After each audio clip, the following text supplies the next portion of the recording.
Rich dad and poor dad Hindi संस्करण। लेखक Robert T Kiyosaki.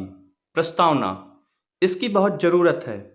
क्या स्कूल बच्चों को असली ज़िंदगी के लिए तैयार करता है? मेरी मम्मी डैडी कहते थे, मेहनत से पढ़ो और अच्छे नंबर लाओ, क्योंकि ऐसा करोगे तो एक अच्छी तनख्वाह वाली नौकरी मिल जाएगी। उनके जीवन का लक्ष्य यही था कि मेरी बड़ी बहन और मेरी कॉलेज की शिक्षा पूरी हो जाए। उनका मानना था कि अगर कॉलेज की शिक्षा पूरी हो गई तो हम जिंदगी में ज़्यादा कामयाब हो सकेंगे। जब मैंने 1976 में अपना डिप्लोमा हासिल किया, मैं फ्लोरिडा स्टेट यूनिवर्सिटी में अकाउंटिंग में ऑनर्स के साथ ग्रेजुएट हुई और अपनी कक्षा में काफ़ी ऊंचे स्थान पर रही, तो मेरे मम्मी डैडी का लक्ष्य पूरा हो गया था। यह उनकी ज़िंदगी की सबसे बड़ी उपलब्धि थी। मास्टर प्लान के हिसाब से मुझे एक बिग एट अकाउंटिंग फर्म में नौकरी भी मिल गई। अब मुझे उम्मीद थी कि एक लंबे करियर और कम उम्र में रिटायरमेंट की। मेरे पति माइकल भी इसी रास्ते पर चले थे। हम दोनों ही बहुत मेहनती परिवारों से आए थे, जो बहुत अमीर नहीं थे। माइकल ने ऑनर्स के साथ ग्रेजुएशन किया था, एक बार नहीं बल्कि 2 बार। पहली बार इंजीनियर के रूप में और फिर लॉ स्कूल से। उन्हें जल्दी ही पेटेंट लॉ विशेषज्ञता रखने वाली वाशिंगटन डीसी की एक मानी हुई लॉ फर्म में नौकरी मिल गई और इस तरह उनका भविष्य भी सुनहरा लग रहा था। उनके करियर का नक्शा साफ था और यह बात तय थी कि वह भी जल्द ही रिटायर हो सकते थे। हालांकि हम दोनों अपने करियर में सफल रहे, परंतु हम जो सोचते थे हमारे साथ ठीक वैसा ही नहीं हुआ। हमने कई बार नौकरियां बदली, हालांकि हर बार नौकरी बदलने के कारण सही थे, परंतु हमारे लिए किसी भी ने भी पेंशन योजना निवेश नहीं किया। हमारे रिटायरमेंट फंड हमारे खुद के लगाए पैसों से ही बढ़ रहे हैं। हमारी शादी बहुत सफल रही है और हमारे 3 बच्चे हैं। उनमें से 2 कॉलेज में हैं और तीसरा अभी हाई स्कूल में ही गया है। हमने अपने बच्चों को सबसे अच्छी शिक्षा दिलाने में बहुत सा पैसा लगाया। 1996 में एक दिन मेरा बेटा स्कूल से घर लौटा। स्कूल से मोह भंग उसका हो गया था। वह पढ़ाई से ऊब चुका था। मैं उन विषयों को पढ़ने में इतना ज़्यादा समय क्यों बर्बाद करूं, जो असल ज़िंदगी में मेरे कभी काम नहीं आएंगे। उसने विरोध किया। बिना सोचे विचारे ही मैंने जवाब दिया, क्योंकि अगर तुम अच्छे नंबर नहीं लाए तो तुम कभी कॉलेज नहीं जा पाओगे। चाहे मैं कॉलेज जाऊं या ना जाऊं, उसने जवाब दिया, मैं अमीर बनकर दिखाऊंगा। अगर तुम कॉलेज से ग्रेजुएट नहीं हुए तो तुम्हें कोई अच्छी नौकरी नहीं मिलेगी। मैंने एक माँ की तरह चिंतित और आतंकित होकर कहा, बिना अच्छी नौकरी के तुम किस तरह अमीर बनने के सपने देख सकते हो? मेरे बेटे ने मुस्कुराकर अपने सिर को बोरियत भरे अंदाज में हिलाया। हम ये चर्चा पहले भी कई बार कर चुके थे। उसने अपने सिर को झुकाया और अपनी आंखें घुमाने लगा। मेरी समझदारी भरी सलाह एक बार फिर उसके कानों तक नहीं पहुंच पाई। हालांकि वह स्मार्ट और प्रबल इच्छा शक्ति वाला युवक था, परंतु वह नम्र और शालीन भी था। मम्मी, उसने बोलना शुरू किया और भाषण सुनने की बारी अब मेरी थी। समय के साथ चलिए, अपने चारों तरफ देखिए। सबसे अमीर लोग अपनी शिक्षा के कारण इतने अमीर नहीं बने। मैकडोनाल्ड और माइकल जॉर्डन को देखिए, यहाँ तक कि बीच में ही हार्वर्ड छोड़ देने वाले बिल गेट्स ने माइक्रोसॉफ्ट कायम किया। आज वे अमेरिका के सबसे अमीर व्यक्ति हैं। अभी उनकी उम्र लगभग 30 से 40 साल के बीच में ही है। उस बेसबॉल पिचर के बारे में तो आपने सुना ही होगा, जो हर साल 40 लाख डॉलर से ज़्यादा कमाता है, जबकि उस पर दिमागी तौर पर कमज़ोर होने का लेबल लगा हुआ है। हम दोनों काफ़ी समय तक चुप रहे। अब मुझे यह समझ में आने लगा था कि मैं अपने बच्चों को वही सलाह दे रही थी जो मेरे माता पिता ने मुझे दी थी। हमारे चारों तरफ की दुनिया बदल रही थी, परंतु हमारी सलाह नहीं बदली थी। अच्छी शिक्षा और अच्छे ग्रेड हासिल करना अब सफलता की गारंटी नहीं रह गए थे और हमारे पिता बच्चों के अलावा यह किसी को भी समझ में नहीं आ रहा था। मम्मी, उसने आगे कहा, मैं डैडी और अपनी तरह कड़ी मेहनत नहीं करना चाहता। आपको काफ़ी पैसा मिलता है और हम एक शानदार मकान में रहते हैं जिसमें बहुत से कीमती सामान हैं, मगर मैं आपकी सलाह मानूंगा तो मेरा हाल भी आपकी ही तरह होगा। मुझे भी ज़्यादा मेहनत करनी पड़ेगी ताकि मैं ज़्यादा टैक्स भर सकूं और कर्ज में डूब जाऊं। वैसे भी आज की दुनिया में नौकरी की सुरक्षा बची नहीं है। मैं यह जानता हूं कि छोटे और सही आकार की फर्म कैसी होती हैं। मैं यह भी जानता हूं कि आज के दौर में कॉलेज के स्नातकों को कम तनख्वाह मिलती है, जबकि आपके ज़माने में उन्हें ज़्यादा तनख्वाह मिला करती थी। डॉक्टरों को देखिए, वे अब उतना पैसा नहीं कमाते जितना पहले कभी कमाया करते थे। मैं जानता हूँ कि मैं रिटायरमेंट के लिए सामाजिक सुरक्षा या कंपनी पेंशन पर भरोसा नहीं कर सकता। अपने सवालों के मुझे जवाब नहीं दिया। वह सही था, उसे नए जवाब चाहिए थे और मुझे भी। मेरे माता-पिता की सलाह उन लोगों के लिए सही हो सकती थी जो 1945 के पहले पैदा हुए थे, पर यह उन लोगों के लिए विनाशकारी साबित हो सकती थी जिन्होंने तेजी से बदल रही दुनिया में जन्म लिया था। अब मैं अपने बच्चों से यह सीधी-सी बात नहीं कह सकती थी, स्कूल जाओ, अच्छे ग्रेड हासिल करो और किसी सुरक्षित नौकरी की तलाश करो। मैं जानती थी कि मुझे अपने बच्चों की शिक्षा को सही दिशा देने के लिए नए तरीकों की खोज करनी होगी। एक माँ और एक अकाउंटेंट होने के नाते मैं इस बात से परेशान थी कि स्कूल के बच्चों को धन संबंधी या वित्तीय शिक्षा नहीं दी जाती। हाई स्कूल खत्म होने से पहले ही आज के युवाओं के पास अपना क्रेडिट कार्ड होता है। यह बात अलग है कि उन्होंने कभी धन संबंधी पाठ्यक्रम में भाग नहीं लिया होता और उन्हें यह भी नहीं पता होता कि इसे किस तरह निवेश किया जाता है। इस बात का ज्ञान तो दूर की बात है कि क्रेडिट कार्ड पर चक्रवृद्धि ब्याज की गणना किस तरह की जाती है। इसे आसान भाषा में कहें तो इन्हें धन संबंधी शिक्षा नहीं मिलती और यह ज्ञान भी नहीं होता कि पैसा किस तरह काम करता है। इस तरह वह उस दुनिया का सामना करने के लिए कभी तैयार नहीं हो पाते जो उनका इंतजार कर रही है। एक ऐसी दुनिया जिसमें बचत से ज़्यादा खर्च को महत्व दिया जाता है।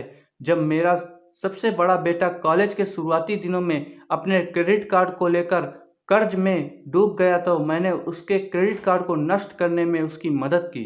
साथ ही मैं ऐसे तरकीब भी खोजने लगी जिससे मेरे बच्चों में पैसे की समझ आ सके। पिछले साल एक दिन मेरे पति ने मुझे अपने ऑफिस से फ़ोन किया।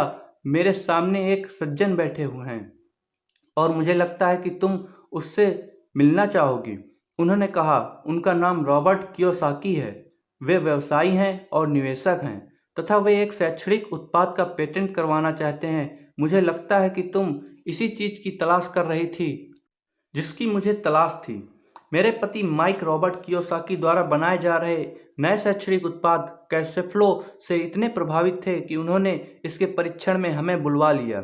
यह एक शैक्षणिक खेल था, इसलिए मैंने स्थानीय विश्वविद्यालय में पढ़ रही अपनी 19 वर्षीय बेटी से पूछा कि क्या वह मेरे साथ चलेगी और वह तैयार हो गई। इस खेल में हम लगभग 15 लोग थे जो 3 समूहों में विभाजित थे। माइक सही थे, मैं इसी तरह के शैक्षणिक उत्पाद की खोज कर रही थी। यह किसी रंगीन मोनोपोली बोर्ड की तरह लग रहा था, जिसके बीच में एक बड़ा सा चूहा था, परंतु मोनोपोली में से यह इस तरह अलग था। इसमें 2 रास्ते थे, एक अंदर और दूसरा बाहर। खेल का लक्ष्य था अंदर वाले रास्ते से बाहर निकलना, जिसे रॉबर्ट चूहा दौड़ कहते थे, और बाहरी रास्ते पर पहुंचना या तेज रास्ते पर। रॉबर्ट के मुताबिक तेज रास्ता हमें यह बताता है कि असल जिंदगी में अमीर लोग किस तरह पैसे का खेल खेलते हैं। रॉबर्ट ने हमें चूहा दौड़ के बारे में बताया। अगर आप किसी भी औसत रूप से शिक्षित, कड़ी मेहनत करने वाले आदमी की जिंदगी को देखें तो उसमें आपको एक सा ही सफ़र दिखेगा। बच्चा पैदा होता है, स्कूल जाता है, माता पिता खुश हो जाते हैं क्योंकि बच्चे को स्कूल में अच्छे नंबर मिलते हैं और उसका दाखिला कॉलेज में हो जाता है। बच्चा स्नातक हो जाता है और फिर योजना के अनुसार काम करता है। वह किसी आसान, सुरक्षित या करियर की तलाश करता है। बच्चे को ऐसा ही काम मिल जाता है, शायद वह डॉक्टर या वकील बन जाता है या वह सेना में भर्ती हो जाता है। फिर वह सरकारी नौकरी करने लगता है, बच्चा पैसा कमाने लगता है, उसके पास थोक में क्रेडिट कार्ड आने लगते हैं। अगर अब तक उसने खरीदारी करना शुरू नहीं किया है तो अब जमकर खरीदारी शुरू की जाती है। खर्च करने के लिए पैसे पास में होते हैं तो वह उन जगहों पर जाना शुरू कर देता है जहां उसकी उम्र के ज़्यादातर नौजवान जाते हैं, लोगों से मिलते हैं, डेटिंग करते हैं और कभी कभार शादी भी कर लेते हैं। अब ज़िंदगी में मज़ा आ जाता है क्योंकि आजकल पुरुष महिलाएं दोनों नौकरी करते हैं। 2 तनख्वाहें बहुत सुखद लगती हैं। पति पत्नी दोनों को लगता है कि उनकी ज़िंदगी सफल हो गई है। उन्हें अपना भविष्य सुनहरा नज़र आता है। अब वे घर, कार, टेलीविज़न खरीदने का फैसला करते हैं, छुट्टियां मनाने कहीं चले जाते हैं और फिर उनके बच्चे हो जाते हैं और बच्चों के साथ उनके खर्चे भी बढ़ जाते हैं। खुशहाल पति पत्नी सोचते हैं कि ज़्यादा पैसा कमाने के लिए अब ज़्यादा मेहनत करनी चाहिए। उनका करियर अब उनके लिए पहले से ज़्यादा मायने रखता है। वे अपने काम में ज़्यादा मेहनत करने लगते हैं ताकि उन्हें प्रमोशन मिल जाए। उनकी तनख्वाह बढ़ जाती है। तनख्वाह बढ़ती है पर उसके साथ ही दूसरा बच्चा पैदा हो जाता है। अब उन्हें एक बड़े घर की ज़रूरत महसूस होती है। वे नौकरी में और मेहनत करने लगते हैं, बेहतर कर्मचारी बन जाते हैं और ज़्यादा मन लगाकर काम करने लगते हैं, ज़्यादा विशेषज्ञता हासिल कर लेते हैं। वे एक बार फिर किसी स्कूल में जाते हैं ताकि वे ज़्यादा पैसा कमा सकें। हो सकता है कि वे दूसरा काम भी खोज लें। उनकी आमदनी भी बढ़ जाती है, परंतु उस आमदनी पर उन्हें इनकम टैक्स भी चुकाना पड़ता है। यही नहीं, उन्होंने जो घर खरीदा था उस पर भी टैक्स देना होता है। इसके अलावा उन्हें सामाजिक सुरक्षा का टैक्स तो चुकाना ही है। इसी तरह बहुत से टैक्स चुकाते चुकाते उनकी तनख्वाह चुक जाती है। वे अपनी बढ़ी हुई तनख्वाह लेकर घर आते हैं और हैरान हो जाते हैं, इतना सारा पैसा आखिर कहाँ चला जाता है। भविष्य के लिए बचत के हिसाब से वे कुछ म्यूचुअल फंड भी खरीद लेते हैं और अपने क्रेडिट कार्ड से घर का किराना खरीदते हैं। उनके बच्चों की उम्र अब 5 या 6 साल हो जाती है। यह चिंता भी उन्हें सताने लगती है कि बच्चों के कॉलेज की शिक्षा के लिए भी बचत जरूरी है। इसके साथ ही उन्हें अपने रिटायरमेंट के लिए पैसा बचाने की चिंता भी सताने लगती है। 35 साल पहले पैदा हुए यह खुशहाल दंपत्ति अब अपनी नौकरी के बाकी दिन चूहा दौड़ में फंसकर बिताते हैं। वे अपनी कंपनी के मालिकों के लिए काम करते हैं, सरकार को टैक्स चुकाने के लिए काम करते हैं और बैंकों में अपनी गिरवी संपत्ति तथा क्रेडिट कार्ड के कर्ज को चुकाने के लिए काम करते हैं। फिर वे अपने बच्चों को यह सलाह देते हैं कि उन्हें मन लगाकर पढ़ना चाहिए, अच्छे नंबर लाने चाहिए, किसी सुरक्षित नौकरी की तलाश करनी चाहिए। वे पैसे के बारे में कुछ भी नहीं सीखते और इसलिए वे जिंदगी भर कड़ी मेहनत करते रहते हैं। यह प्रक्रिया पीढ़ी दर पीढ़ी चलती रहती है। इसे ही चूहा दौड़ कहते हैं। चूहा दौड़ से निकलने की एक तरीका है यह कि आप अकाउंट्स और इन्वेस्टमेंट दोनों क्षेत्रों में निपुण हो जाएं। दिक्कत यह है कि इन दोनों की विषयों को बोरिंग और कठिन माना जाता है। मैं खुद एक सीपीए हूं और मैंने बिग 8 अकाउंटिंग फर्म के लिए काम किया है। मुझे यह देखकर ताज्जुब हुआ कि रॉबर्ट ने इन दोनों बोरिंग और कठिन विषयों सीखना कितना रोचक और सरल तथा रोमांचक बना दिया था।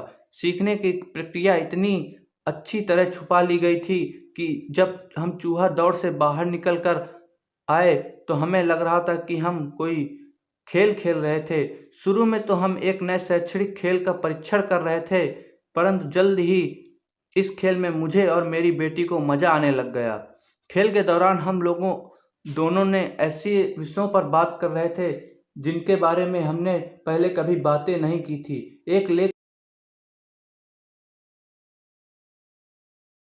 एक लेखापाल होने के कारण इनकम स्टेटमेंट और बैलेंस शीट से जुड़ा खेल खेलने में मुझे कोई परेशानी नहीं हुई। मैंने खेल के नियम और इसकी बारीकियां समझाने में अपनी बेटी और दूसरे लोगों की मदद भी की। उस रोज़ मैं चूहा दौड़ में सबसे पहले बाहर निकली और केवल मैं ही बाहर निकल पाई। बाहर निकलने में मुझे 50 मिनट का समय लगा, हालांकि खेल लगभग 3 घंटे तक चला। मेरी टेबल पर एक बैंकर बैठा था, इसके अलावा एक व्यवसायी था और एक कंप्यूटर प्रोग्रामर भी था। मुझे यह देखकर बहुत हैरत हुई कि इन लोगों को अकाउंटिंग या इन्वेस्टमेंट के बारे में कितनी कम जानकारी है, जबकि ये विषय उनकी ज़िंदगी में कितनी ज़्यादा अहमियत रखते हैं। मेरे मन में यह सवाल भी उठ रहा था कि वे असल ज़िंदगी में अपने पैसे धेले के बराबर और कारोबार को कैसे संभालते होंगे। मैं यह समझ सकती थी कि मेरी 19 साल की बेटी क्यों नहीं समझ सकती, पर ये लोग तो उससे दोगुनी उम्र के थे और उन्हें ये बातें समझ में आनी चाहिए थी। चूहा दौड़ से बाहर निकलने के बाद मैं 2 घंटे तक अपनी बेटी और इन शिक्षित अमीर वयस्कों को पासा फेंकते और अपना बाजार फैलाते देखती रही। हालांकि मैं खुश थी कि वे लोग कुछ नया सीख रहे थे, लेकिन मैं इस बात से बहुत परेशान और विचलित थी कि वयस्क लोग सामान्य अकाउंटिंग और इन्वेस्टमेंट के मूलभूत बिंदुओं के बारे में कितना कम जानते हैं। उन्हें अपने इनकम स्टेटमेंट और अपनी बैलेंस शीट के आपसी संबंध को समझने में ही बहुत समय लगा। अपनी संपत्ति खरीदते और बेचते समय उन्हें ध्यान ही नहीं रहा कि हर सौदे से उनकी महीने की आमदनी पर असर पड़ रहा है। मैंने सोचा असल ज़िंदगी में ऐसे करोड़ों लोग होंगे जो पैसे के लिए सिर्फ इसलिए परेशान हो रहे हैं क्योंकि उन्होंने ये दोनों विषय कभी नहीं पढ़े। मैंने मन में सोचा भगवान का शुक्र है कि हमें मज़ा आ रहा है और हमारा लक्ष्य खेल में जीतना है। जब खेल खत्म हो गया तो रॉबर्ट ने हमें 15 मिनट तक कैश फ्लो पर चर्चा करने और उसकी समीक्षा करने के लिए कहा। मेरी टेबल पर बैठा एक व्यवसायी खुश नहीं था, उसे खेल पसंद नहीं आया था। मुझे यह सब जानने की कोई ज़रूरत नहीं है, उसने ज़ोर से कहा। मेरे पास इन सब के लिए अकाउंटेंट, बैंकर और वकील हैं जिन्हें यह सब मालूम है। रॉबर्ट का जवाब था, क्या आपने गौर किया कि बहुत से अकाउंटेंट हैं जो अमीर नहीं हैं और यही हाल बैंकर्स, वकीलों, स्टॉक ब्रोकर्स और रियल एस्टेट ब्रोकर्स का भी है। वे बहुत कुछ जानते हैं और प्रायः वे लोग स्मार्ट होते हैं, परंतु उनमें से ज़्यादातर अमीर नहीं होते। चूँकि हमारे स्कूल हमें वह सब नहीं सिखाते जो अमीर लोग जानते हैं, इसलिए हम इन लोगों से सलाह लेते हैं। परंतु एक दिन जब आप किसी हाईवे पर कार से जाते हैं, आप ट्रैफिक जाम में फंस जाते हैं, आप बाहर निकलने के लिए झटपटाते हैं।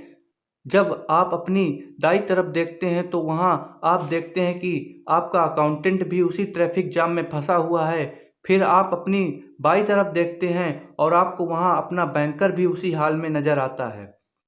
इससे आपको हालात का अंदाजा हो जाएगा। कंप्यूटर प्रोग्रामर इस खेल से प्रभावित नहीं हुआ था। यह सीखने के लिए मैं सॉफ्टवेयर खरीद सकता हूँ। बैंकर जरूर प्रभावित हुआ था। मैंने स्कूल में अकाउंटिंग सीखी थी, परंतु अब तक यह नहीं समझ पाया था कि इसे असल ज़िंदगी में किस तरह काम में लाया जाए। अब मैं समझ गया हूँ। मुझे चूहा दौड़ से बाहर निकलने के लिए खुद को तैयार करने की ज़रूरत है। परंतु मेरी पुत्री के विचारों से मैं सबसे ज़्यादा रोमांचित हुई। उसने कहा, मुझे सीखने में बड़ा मज़ा आया। मैंने इस बारे में बहुत कुछ सीखा कि पैसा असली में किस तरह काम करता है और इसका निवेश किस तरह करना चाहिए। फिर उसने आगे कहा, अब मैं जानती हूँ कि मैं अपने काम करने के लिए किस तरह का व्यवसाय चुनूँ और व्यवसाय चुनने का कारण नौकरी की सुरक्षा, उसने मिलने वाला फ़ायदा या तनख्वाह नहीं होंगे। अगर मैं इस खेल में सिखाई जाने वाली बातें सीख जाती हूँ तो मैं कुछ भी करने के लिए आज़ाद हूँ और वह सीखने के लिए आज़ाद हूँ जो मैं दिल से सीखना चाहती हूँ। अभी तक मुझे उस चीज़ को सीखना पड़ता था जिससे मुझे नौकरी पाने में मदद मिले। अगर मैं यह खेल सीख जाती हूँ तो मुझे नौकरी की सुरक्षा और सामाजिक सुरक्षा की ज़्यादा चिंता नहीं होगी, जैसे कि मेरी बहुत सी सहेलियाँ को होती हैं।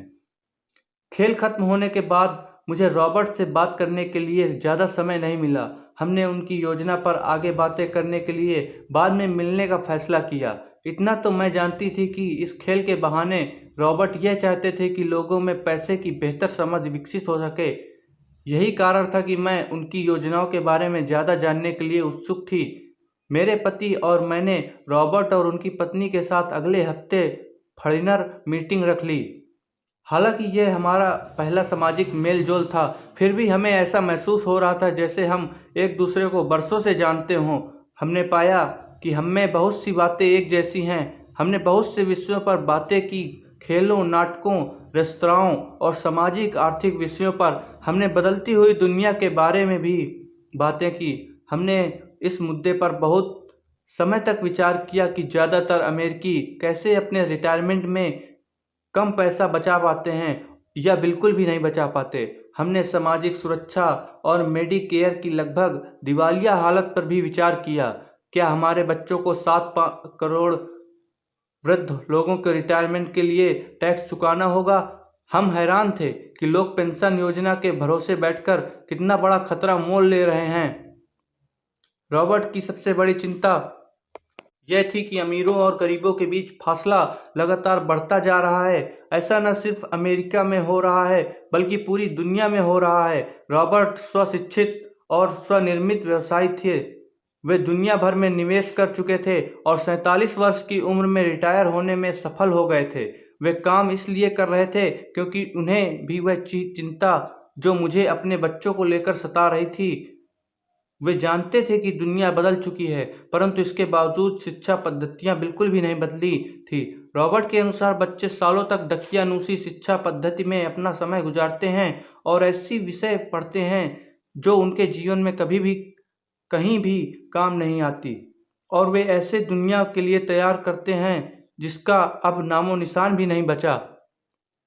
आज आप किसी भी बच्चे को जो सबसे खतरनाक सलाह दे सकते हैं वह है स्कूल जाओ, अच्छे नंबर लाओ और कोई सुरक्षित नौकरी ढूंढो। उन्होंने कहा यह पुरानी सलाह है और यह खराब सलाह है। अगर आप यह देख सकते हैं कि एशिया, यूरोप, दक्षिण अमेरिका में क्या हो रहा है तो आप भी इतनी ही चिंतित होंगी जितना कि मैं।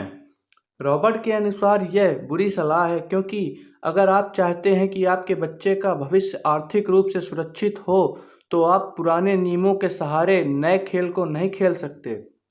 यह बहुत खतरनाक होगा। मैंने उससे पूछा कि पुराने नियमों से उसका क्या मतलब है? मेरी तरह के लोग अलग अलग तरह के नियमों से खेलते हैं और आपकी तरह के लोग पुराने नियमों के लीक पर ही चलते हैं। उन्होंने कहा, क्या होता है जब कोई कॉर्पोरेशन स्टाफ कम करने की घोषणा करता है? लोगों को नौकरी से निकाल दिया जाता है, परिवार तबाह हो जाते हैं, बेरोजगारी बढ़ जाती है। हाँ, परंतु कंपनी पर इसका क्या असर पड़ता है, खासकर जब वह कंपनी स्टॉक एक्सचेंज में दर्ज हो। जब स्टॉक एक्सचेंज की घोषणा होती है तो स्टॉक की कीमत बढ़ जाती है। मैंने कहा, जब कंपनी तनख्वाह का खर्च कम करती है तो बाजार इस बात को पसंद करती है, ऐसा चाहे स्टाफ कम करके किया जाए या फिर कंप्यूटर के माध्यम से किया जाए। उन्होंने कहा, आप ठीक कह रही हैं, और जब स्टॉक की कीमतें बढ़ती हैं तो मेरी तरह के लोग, यानी जिनके पास उस कंपनी के शेयर होते हैं, वे ज़्यादा अमीर हो जाते हैं। अलग तरह के नियमों से मेरा यही आशय था। कर्मचारी हारते हैं, मालिक और निवेशक जीतते हैं। रॉबर्ट कर्मचारी और मालिक के बीच के फ़र्क को समझा रहे थे। यह फ़र्क था अपनी किस्मत पर खुद अपना नियंत्रण होना या फिर अपनी किस्मत पर किसी दूसरे का नियंत्रण होना। परंतु ज़्यादातर लोग यही नहीं समझते कि ऐसा क्यों होता है। मैंने कहा, उन्हें लगता है कि यह ठीक नहीं है। उसका जवाब था, इसलिए तो बच्चों को यह कहना मूर्खता है अच्छी शिक्षा प्राप्त करो। यह सोचना मूर्खता है कि स्कूलों में दी जा रही शिक्षा से बच्चे उस दुनिया का सामना करने के लिए तैयार हो जाएंगे जिसमें वे कॉलेज के बाद पहुंचने वाले हैं। हर बच्चे को ज़्यादा शिक्षा की ज़रूरत है, एक अलग तरह की शिक्षा की, और उन्हें नए नियमों को जानने की भी ज़रूरत है। अलग तरह के नियमों को जानने की। धन के कुछ नियम होते हैं जिनसे अमीर लोग खेलते हैं और धन के कुछ और नियम होते हैं जिनसे बाकी 95% लोग खेलते हैं, और ये 95% लोग उन नियमों को अपने घर और स्कूल में सीखते हैं। इसलिए आजकल किसी भी बच्चे यह कहना खतरनाक है, मन लगाकर पढ़ो और अच्छी नौकरी खोजो। आज बच्चों को अलग तरह की शिक्षा की ज़रूरत है और आज की शिक्षा नीति उन्हें कुछ मूलभूत बातें नहीं सिखा पा रही। इस बात से कोई फर्क नहीं पड़ता कि क्लासरूम में कितने कंप्यूटर रखे हैं या स्कूल कितना पैसा खर्च कर रहा है। जब शिक्षा नीति में वह विषय ही नहीं है तो उसे किस तरह पढ़ाया जा सकता है। अब सवाल यह उठता है कि किस तरह माता पिता अपने बच्चों को वह सिखाते हैं जो वे स्कूल में सीख नहीं पाते। आप अपने बच्चे को अकाउंटिंग किस तरह सिखाते हैं? क्या इससे वे बोर नहीं हो जाते? और आप उन्हें किस तरह निवेश करना सिखाएंगे जब एक पालक के रूप में आप खुद निवेश के खतरे से डरते हैं? अपने बच्चों को सुरक्षित जीवन के लिए तैयार करने के बजाय मैंने यह बेहतर समझा कि उन्हें रोमांचक जीवन के लिए तैयार किया जाए। तो आप किस तरह किसी बच्चे को धन और उन सब चीज़ों के बारे में सिखा सकते हैं जिन पर हमने कभी विचार ही नहीं किया? मैंने रॉबर्ट से पूछा। हम किस तरह इसे माता पिता के लिए आसान बना सकते हैं, खासकर तब जब उन्हें खुद ही उसकी समझ ना हो? उन्होंने कहा, मैंने इस विषय पर एक पुस्तक लिखी है। वह पुस्तक कहाँ है? मेरे कंप्यूटर में। यह बरसों से ही वहीं बिखरी पड़ी है। मैं कभी कभार उसमें कुछ बातें जोड़ देता हूँ, परंतु मैं आज तक उसे भी इकट्ठा नहीं कर पाया। मैंने इस पुस्तक को तब लिखना शुरू किया था जब मेरी पहली पुस्तक बेस्ट सेलर हो गई थी, परंतु मैं अभी तक अपनी नई पुस्तक को पूरा नहीं कर पाया हूँ। ये अभी भी खंडों में है और वह पुस्तक निश्चित रूप से खंडों में ही थी। उन बेतरतीब खंडों को पढ़ने के बाद मैंने यह फैसला किया कि पुस्तक निश्चित रूप से बेहतरीन थी और समाज में इसकी बहुत ज़रूरत थी। खासकर ऐसे समय में जब दुनिया तेजी से बदल रही थी, हम दोनों तत्काल इस निर्णय पर पहुंचे कि रॉबर्ट की पुस्तक में यह सहलेखक बन जाऊं। मैंने उनसे पूछा कि उनके विचार से किसी बच्चे को कितनी वित्तीय शिक्षा की ज़रूरत होती है। उन्होंने कहा कि यह बच्चे पर निर्भर करता है। अपने बचपन में ही उन्होंने यह जान लिया था कि वे अमीर बनना चाहते थे और उन्हें एक ऐसे विस्तार पूर्वक व्यक्ति से मिलना था जो अमीर थे और उनका मार्गदर्शन करने के इच्छुक भी थे। रॉबर्ट का कहना था कि शिक्षा की सफलता की नींव है। जिस तरह स्कूल में सीखी गई बातें बहुत महत्वपूर्ण होती हैं, उसी तरह धन संबंधी समझ और बोलने की कला भी महत्वपूर्ण होती है। आगे की कहानी रॉबर्ट के दो डैडियों के बारे में है, जिनमें एक अमीर है और दूसरे गरीब। इनके जरिए रॉबर्ट उन रहस्यों को बताएंगे जो उन्होंने अपने जीवन में सीखे हैं। दोनों डैडियों के बीच का अंतर एक खास बात उजागर करता है। इस पुस्तक का मैंने बढ़ाया है, इसमें कुछ जोड़ा और घटाया है और इसे व्यवस्थित करने का काम किया है। जो अकाउंटेंट इस पुस्तक को पढ़ें, उनसे मेरा यही अनुरोध है कि वे अपनी किताब ज्ञान को एक तरफ रख दें और अपने दिमाग में रॉबर्ट के सिद्धांतों को घुस जाने दें। हालांकि उनमें से कई सिद्धांत पहली नज़र में गलत लगेंगे। अकाउंट्स के सिद्धांतों की बुनियादी बातों को चुनौती देते लगने, परंतु यह याद रखें कि वे एक महत्वपूर्ण सत्य देते हैं कि किस तरह सच्चे निवेशक अपने निवेश के फैसलों का विश्लेषण करते हैं। जब हम अपने बच्चों को स्कूल जाने, मेहनत से पढ़ने और अच्छी नौकरी पाने की सलाह देते हैं, तो अक्सर हम ऐसा सांस्कृतिक आदतों के कारण करते हैं। ऐसा करना हमेशा सही चीज़ मानी गई है। जब मैं रॉबर्ट से मिली तो उनके विचारों ने शुरू में तो मुझे चौंका दिया। दो डैडियों के साथ पले बड़े रॉबर्ट के सामने दो अलग अलग लक्ष्य होते थे।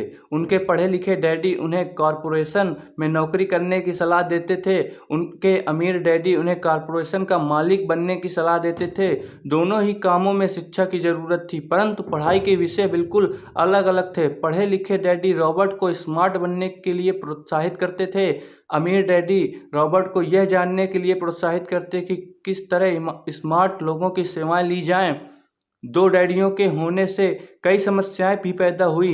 रॉबर्ट के असली डैडी हवाई राज्य में शिक्षा प्रमुख थे। जब रॉबर्ट 16 साल के हुए तो उन्हें इस बात की कोई खास चिंता नहीं सता रही थी। अगर तुम्हें अच्छे नंबर नहीं मिलते तो तुम्हें कोई अच्छी नौकरी नहीं मिलेगी। वे पहले से ही जानते थे कि उनके करियर का लक्ष्य था कॉरपोरेशन का मालिक बनना, न कि उसमें नौकरी करना। सच तो यह है कि अगर हाई स्कूल में समझदार और मेहनती परामर्शदाता नहीं मिला होता तो रॉबर्ट कभी कॉलेज भी नहीं गए होते। वे इस बात को मानते हैं, वे दौलत कमाने के लिए बेताब थे, परंतु वे आखिरकार मान ही गए कि कॉलेज की शिक्षा से भी उन्हें फायदा हो सकता है। दरअसल इस पुस्तक में दिए गए विचार शायद बहुत से माता पिताओं को क्रांतिकारी और अतिशयोक्तिपूर्ण लगेंगे।